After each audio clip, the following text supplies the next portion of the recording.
Hey there, nice to see you again. I hope you're doing well. Today we're going to talk about karma. Yep, karma. Let's start by looking at how the Cambridge Dictionary defines it.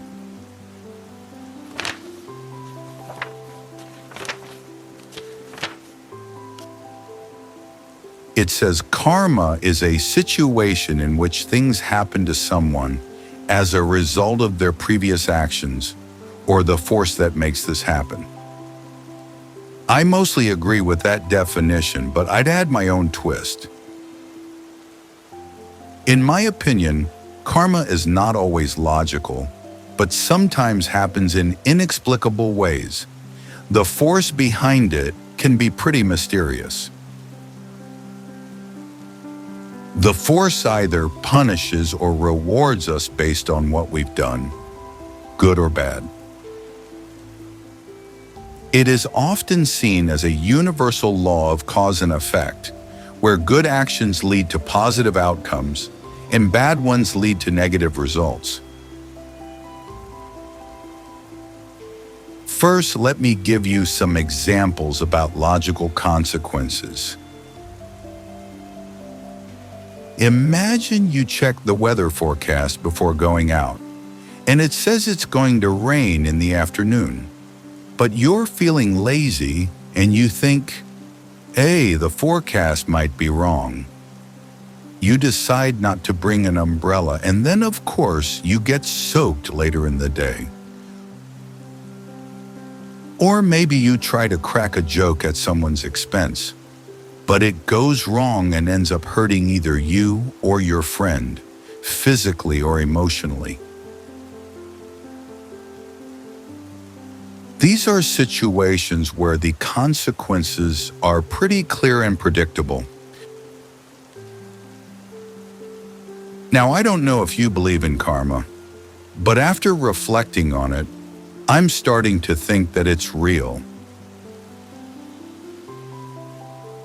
When you look back, you probably have a lot of moments in your life where things happened that felt like they were paybacks or rewards for what you did, good or bad.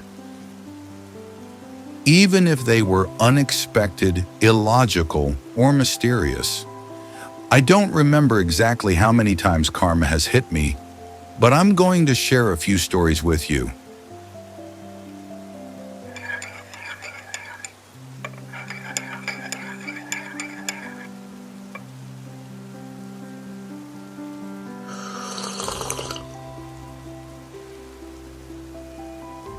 The first story goes back to when I was in secondary school.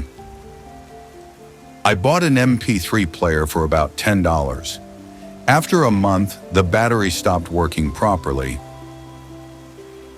It would take hours to charge, but only last half an hour of use. In my area, returning products wasn't an option at that time. So I thought I'd sell it to a classmate, knowing the battery issue. Of course, I fully charged it before handing it over, so during the exchange, it worked fine for the short time. A few days later, my friend discovered the issue and complained.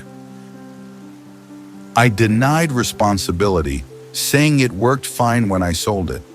Honestly, I still feel guilty about that. Fast forward a few years, and my dad bought a used laptop for $100 from a colleague.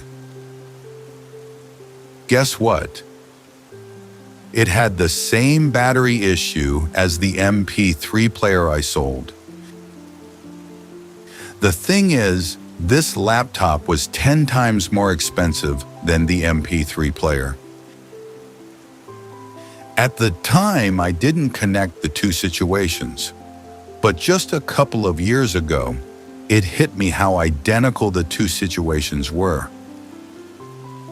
Karma's a funny thing. It can come back much stronger than when it was first given.